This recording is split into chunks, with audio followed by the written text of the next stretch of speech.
The National Weather Service in Memphis has issued a severe thunderstorm warning for southeastern Cross County and eastern Arkansas, northwestern Lee County and eastern Arkansas, St. Francis County and eastern Arkansas until 5:30 p.m. Central Daylight Time.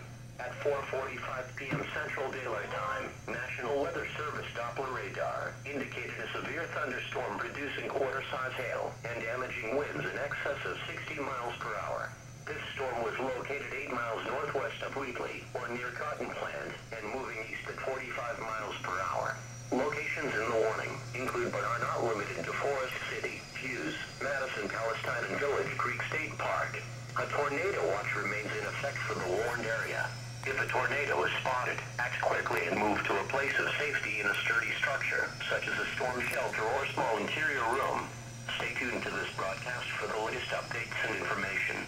To report severe weather only, call 1-800-432-0875. Repeating, a severe thunderstorm warning has been issued until 5:30 p.m. Central Daylight Time for the following counties in Arkansas, Cross, Lee, and St. Francis.